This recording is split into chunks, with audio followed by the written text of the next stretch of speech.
All right, number 12. We're going to start out with some interesting tidbits. We're going to go back in time to Vail, Colorado, 2001.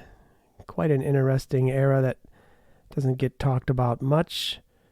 I can imagine why, I guess, after some research, some stuff about Mavic being back in the U.S. And got a couple races coming up, one in just a few days, so we'll talk about that and a couple other little things. So here we go, number 12, short travel. This is Short Travel Magazine. Short Travel Magazine.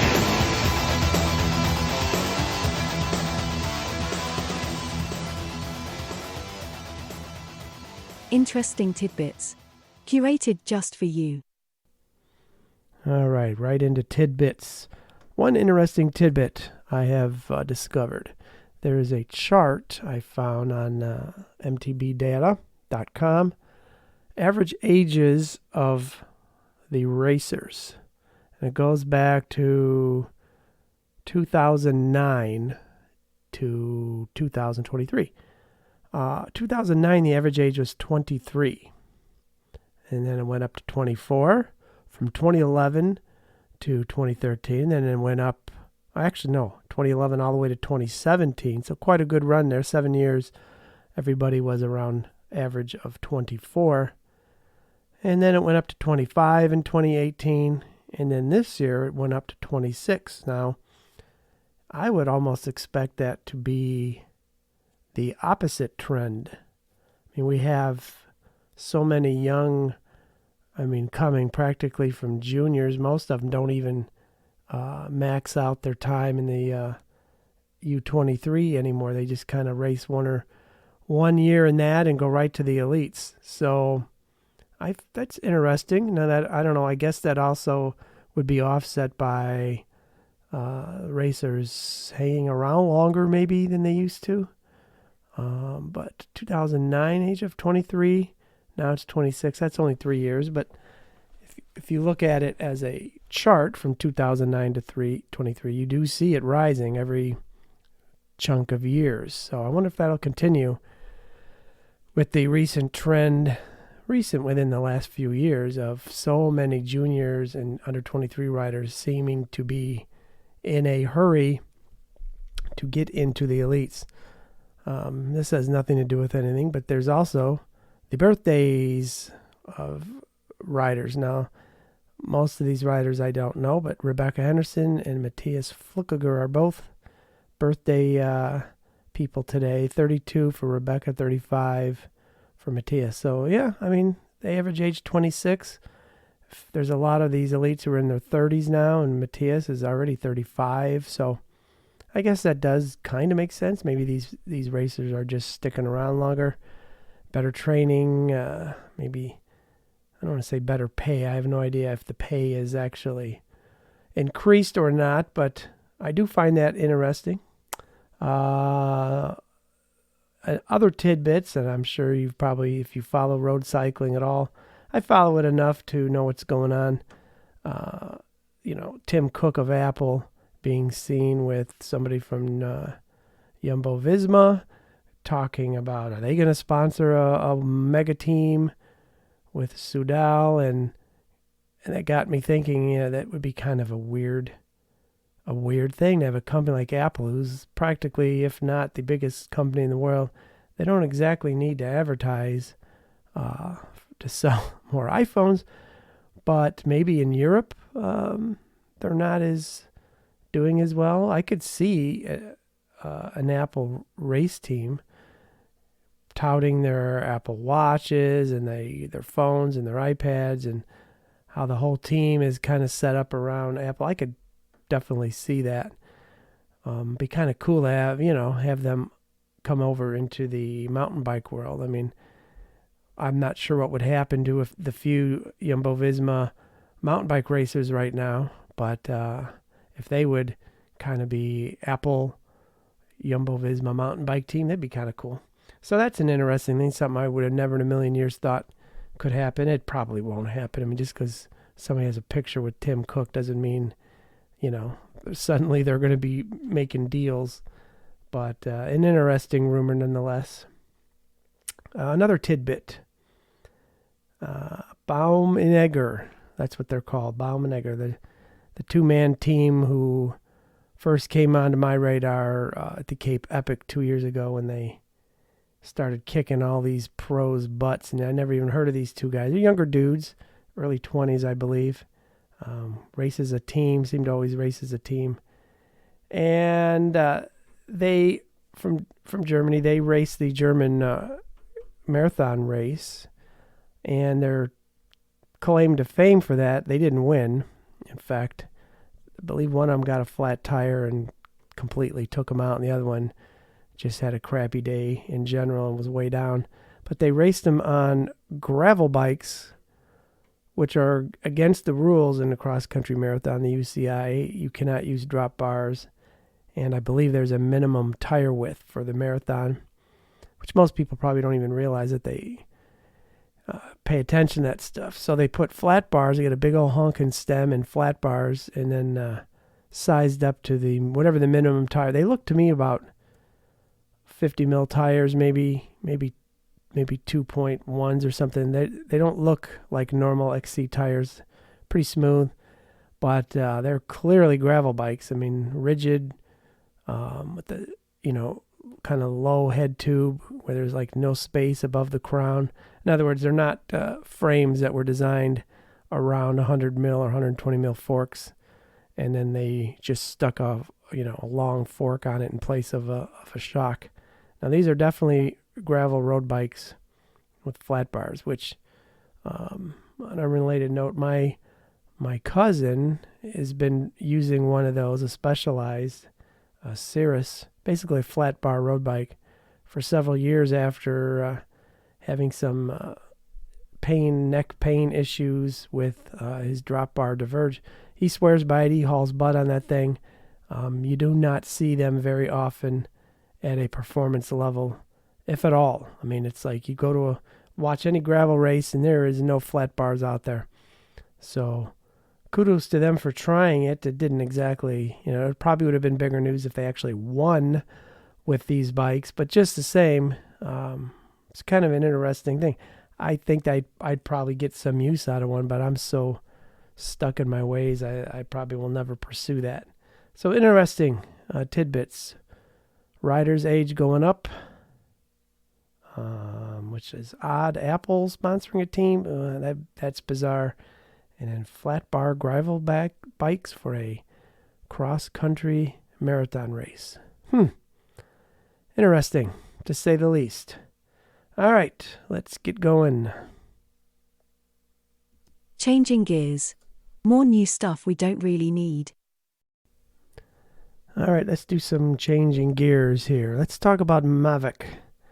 Many of you younger riders probably don't know or give two hoots about a brand of wheels that goes way back. We're talking 135 years of being in the industry. So they've got a history. Of course, they were huge for, I believe, decades in the Tour de France as the neutral support.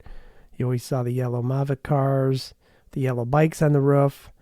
But they have had some rough times, let's say. They've been bought and sold, I believe, several times, and I think they're now back in some type of private hands, if not at least a little more of the kind of the original vibe. But the reason they came up again is because they have re-entered the U.S. market. They have a facility now in, I believe it is Vermont. Interesting place. Not exactly the cycling hub that other cities are, but that's okay. So yeah, they're going to try, I guess, to give it a go. Now, the reason I kind of pay attention to Mavic is because for 20 years of my first 20 years of mountain biking, they were my favorite wheel brand because of the CrossMax wheels. I mean, everybody before the CrossMax, the original CrossMax wheel set, you just had to have a a wheel builder. You'd pick out some spokes, pick out some hubs, and usually Mavic rims are what everybody wanted. They had some ceramic ones that were good for V brakes or rim brakes, and then they had some great lightweight ones with some rivets on the eyelets. Oh, they were great wheels and rims. Everybody kind of made them the standard.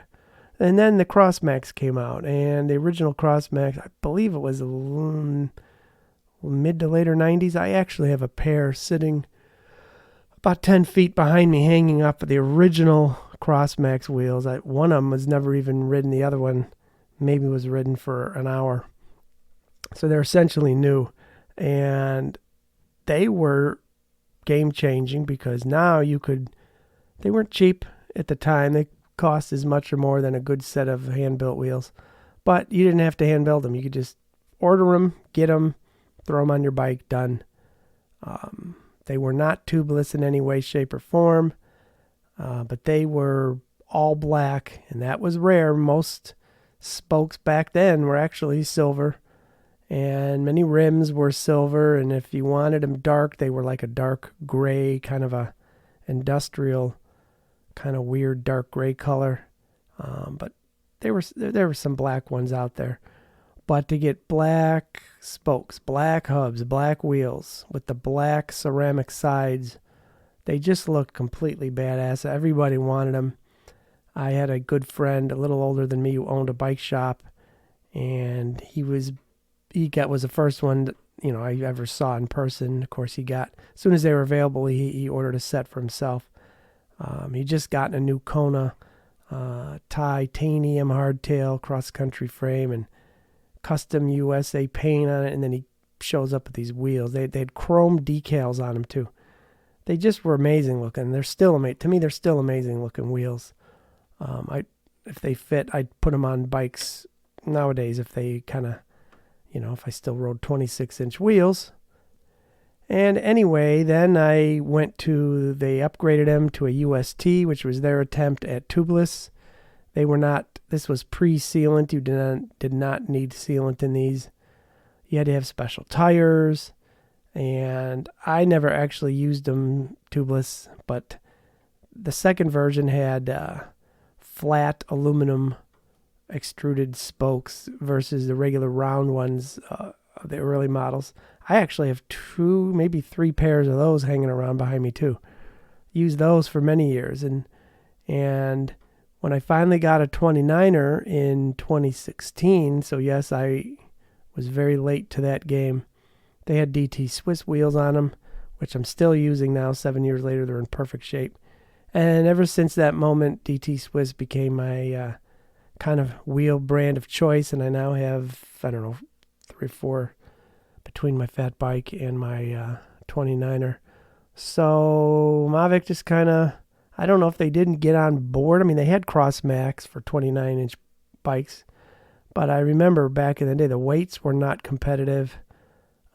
People were moaning about the free hubs, having issues with the free hubs, which were their own, design.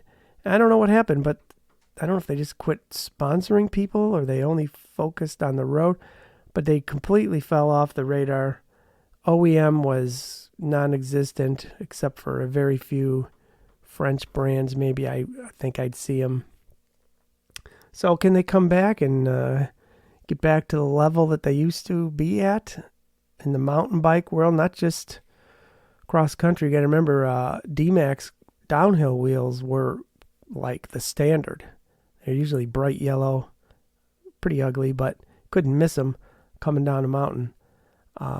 So, I mean, they were everywhere. Road, downhill, cross country. They were each discipline had kind of the standard be set by Mavic for many people. And they sponsored a lot of teams too. So now, they've tried the last couple of years. I've seen the Crossmax. They're not, to me, the weight was always kind of one of the best part about their wheels. They had a 26-inch, their SLR, their top of the line, their last top of the line rim brake cross-country wheels. They had like one red spoke. They're black with a little bit of gold or yellow on the hub with red. I mean, they looked completely killer. Yes, I had a pair of those too. I ended up selling them because the rims were actually a few millimeters narrower yet than the already narrow, I don't know, 17, 19 millimeter inner with cross-country rims. And I didn't want to keep messing with my V-brakes to swap wheels. So I ended up selling them off, but they were expensive. They were beautiful. And that was it. So can they come back now? That the weight, that's where I was going. The weights were always super light.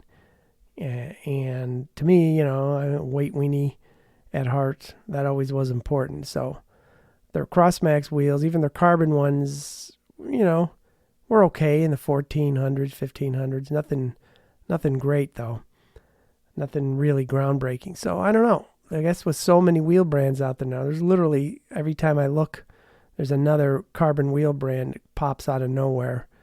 And I'm assuming most of them are just rebranded, you know, Chinese or Taiwan made rims with some hubs. They're not true design from the ground up, make every component of the wheels like some brands.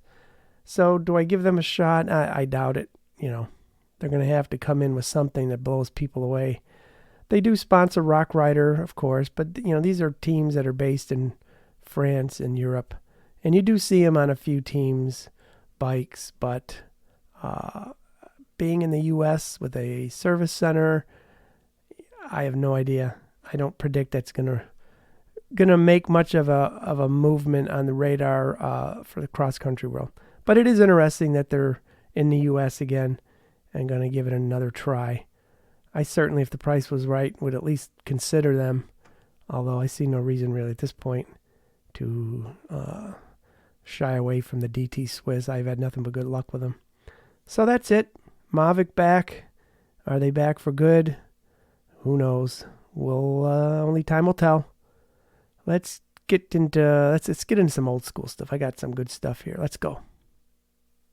Let's talk about the old school. All right, let's talk about the old school. I know some of you don't care about the old school, but I still find it quite fascinating. I watched a video of 2001 World Champs in Vail Village, Colorado.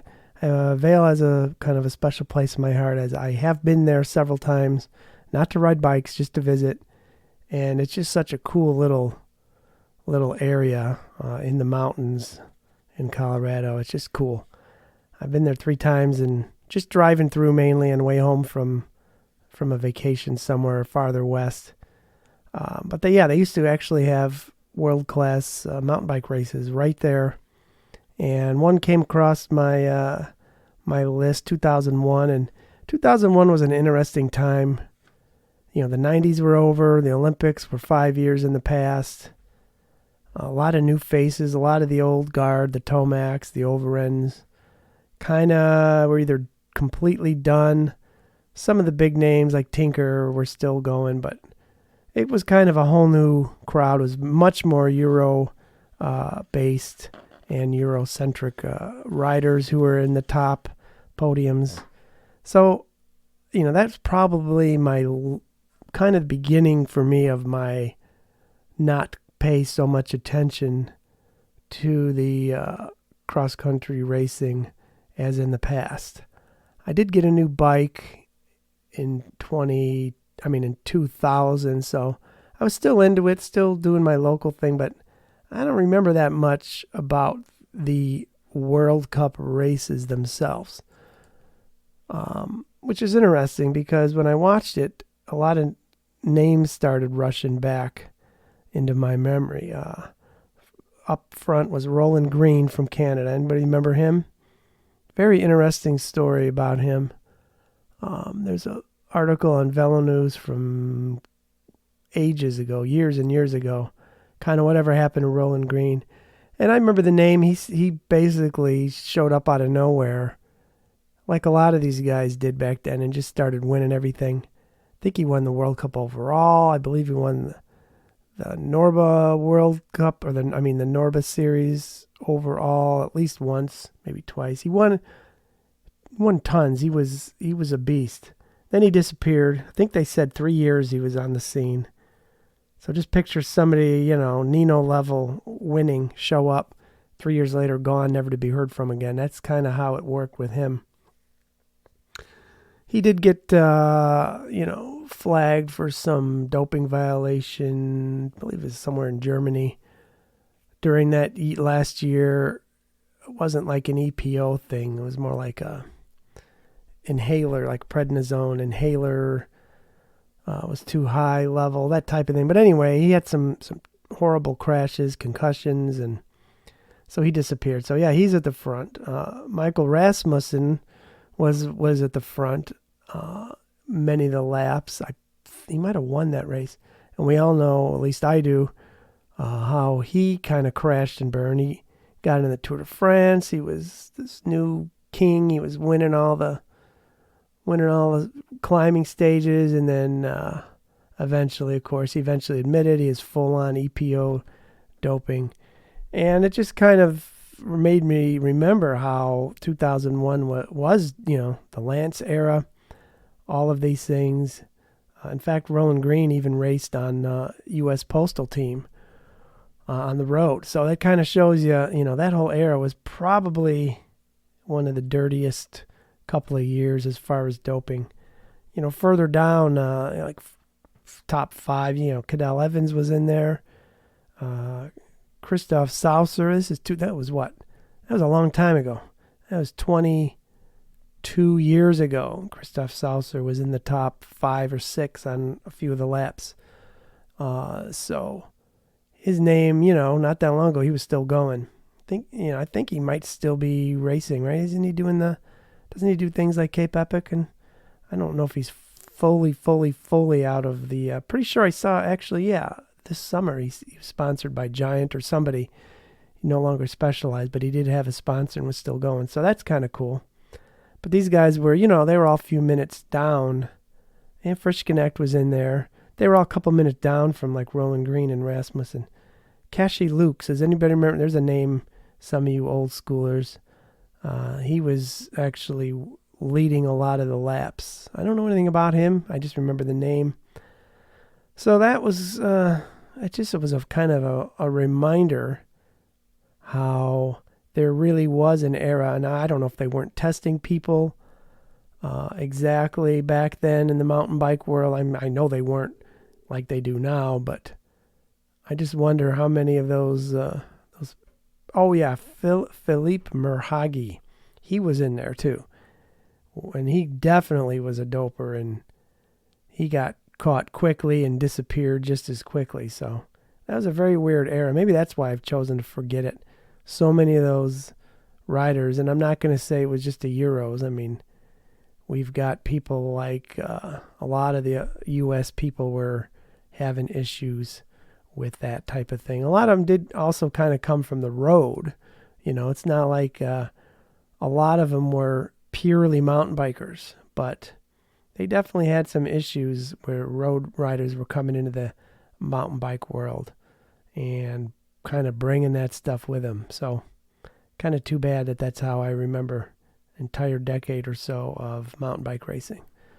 So that's it for the old school. There was some really cool footage of Park City World Cup from 91.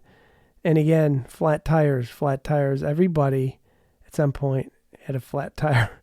And of course, they all had to take care of their own mechanical needs. So they all had giant seat bags. Some racers had actual half-inflated inner tubes shoved in their back pocket for the race. That was kind of funny. One thing that really stood out from that particular, it was Eurovision, I believe. ESPN picked it up. But they actually mentioned the hosts. Tim Blumenthal was one of them from Bicycling Magazine. They mentioned how many of the Europeans were trying to kill that self-supported rule, that it was the Euros who were leading the charge to get rid of that rule and make it more like road racing, where they could have pits and tech support. And that the U.S. racers themselves stopped it, that it was the U.S. racers who did not want that. So I found that very interesting because we all know how that ended up. U.S. racers apparently didn't win within a few years. It was quite a few years after that, actually. I don't remember exactly when the whole tech feed zone thing started, but um, interesting. Not surprising, coming from many of them coming from the road world, but just kind of thought that was an interesting tidbit. Maybe that should be in tidbits. Doesn't matter. It's old. Put it in old school. Let's do some quick talking about the current race scene, and then we'll get out of here. Racing news and views. All right, racing. I love racing. This weekend, it's Wednesday as I record this. In 2 days we'll have a short track.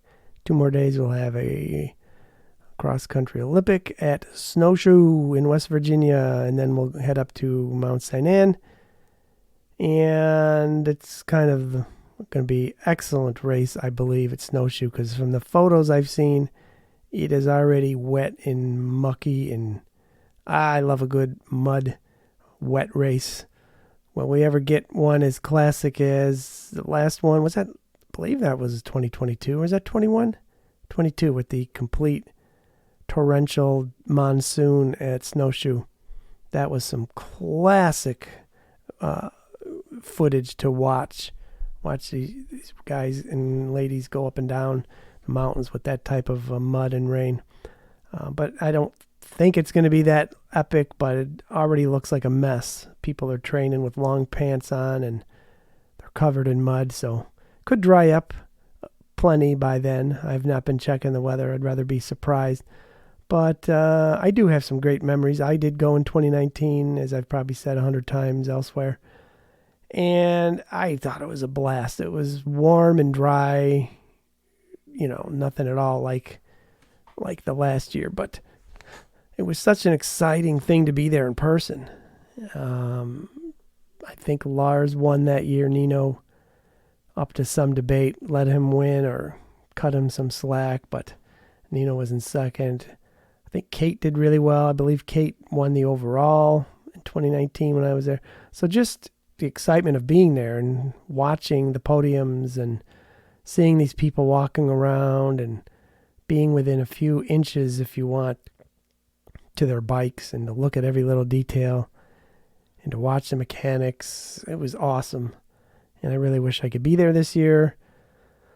But I have a couple other things that are preventing me from going, so maybe next year if they do something in the U.S., New York, Utah, California, anywhere, I'll probably take a road trip and go see it in person. But it's going to be good. I kind of predict somebody different winning.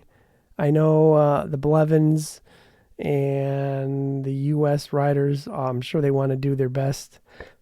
And they actually have had pretty good luck in the past. I mean, Blevins won a couple things. I mean, it's just they've had great luck, so I don't know if they're going to be able to pull it off or not. Kind of get the vibe that the Euros are kind of tired, maybe. They've all been busting their butt doing world championship races and all these things. And some of the U.S. riders were headed back home and hopefully have been kind of chilling out for a couple weeks. So I don't know. It's going to be exciting. Could also just be a classic case of Tom Pidcock, who I believe is going to do the last 2 races, which is pretty cool. He could just come out here and kick everybody's butt again, and that's the end of that. Nino will probably be in the top 3, maybe, as usual. He is winning, leading the overall with Flickinger, literally 50 points behind him or something. So Jordan Saru, could be his day. It's going to be a good race, and I love to watch Mont Saint Anne. Mont Saint Anne, I don't know how to say it. I always like watching that with just the hills and there's some pretty rough areas. It's going to be a great couple of weeks of racing. And we'll see what happens. I'm making no predictions. I usually don't. But going to be great. Did you notice the new World Cup has a trophy? The UCI has redone their trophies. Why? I have no idea. From what I read, it sounds like Discovery Channel kind of had their say in it. Even though it's a Discovery Channel kind of GCN type of a situation, I would think the UCI would be in charge of the trophies, the design. They've had like a glass kind of a trophy thing forever. And now it's like a kind of a copper gold, long, kind of a tall thing. Granted, you can grip it with one hand and throw it around, so that's kind of cool. But I don't know. It doesn't look very impressive to me. I like the old ones. Then again, I don't like change, so there you go. So get a new trophy you'll probably be seeing. I'm assuming they're starting that right now and not next year. I believe they've already handed one out in the marathon worlds or the gravel, something. They handed one out to somebody. And so you'll probably be seeing that now on the podiums, these kind of tall, skinny things.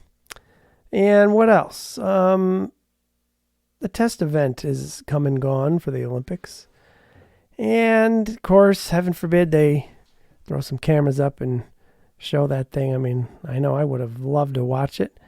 Sounds like many of the racers kind of didn't put much effort into it. I mean, it's hard to tell at those events. Some people like Nino, clearly, I think he ended up in third, but he was right up there with Anton Cooper and Koretsky. So those three obviously were going for it.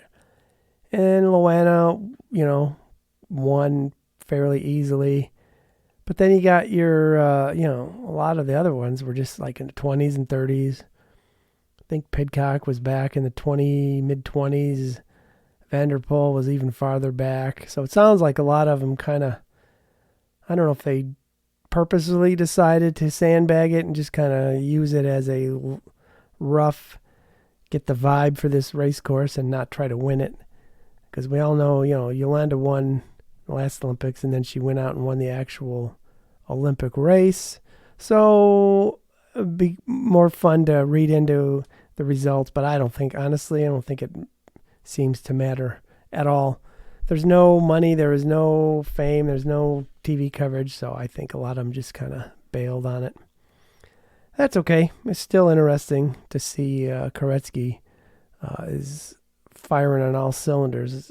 I'd say he's probably the guy that's going to win the next couple races, or certainly be in the top three, because he seems to be on fire now. He's got everything rolling along again. So it could be a specialized type of a weekend coming up in snowshoe between the women and the men. Haley Batten and Blevins and Koretsky. You got a lot of fast racers on that team that kind of all pointing to being in good shape. So we'll see how that goes. What else? One other thing, Lauren Mallengraf. She's a very young, I think she's a junior still. I mean, she's not even an under 23. She's signed with 3 pro teams, road, cross, and mountain bike. All 3 different teams. And that just seems insane to me that this is what it's come down to. These young racers are going to not pick a discipline and just kind of wing it. But to have 3 teams for 3 different, I don't know, that sounds kind of like a nightmare to try and keep track of all that. 3 different bike vendors, I think she has 3 different bike vendors. It seems I should probably look that up. Seems like maybe there was some connection between the 3 teams. But anyway, so I guess we're going to be seeing more of that. Everybody's looking for the next Pidcock or the next Vanderpool to see who can come in and just kind of flip around and win everything.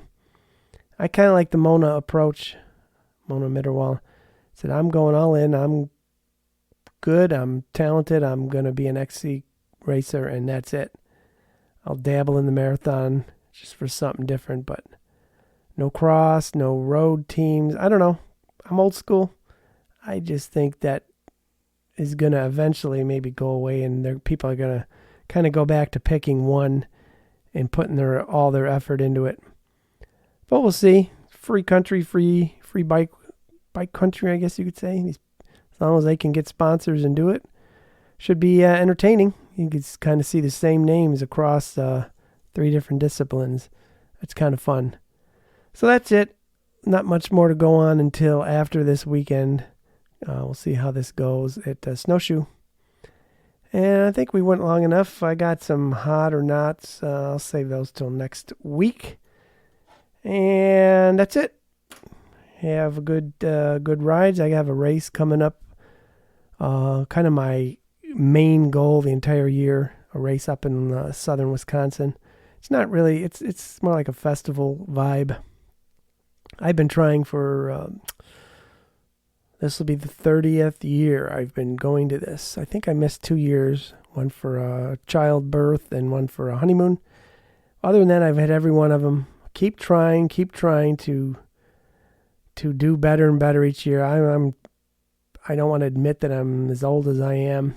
I'm now 55 years old going into this. So I was 25 when I started.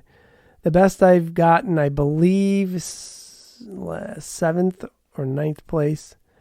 I just want to get on the podium someday, and I just think maybe I've ran out of time. These are not age group races. These are just overall distance type races.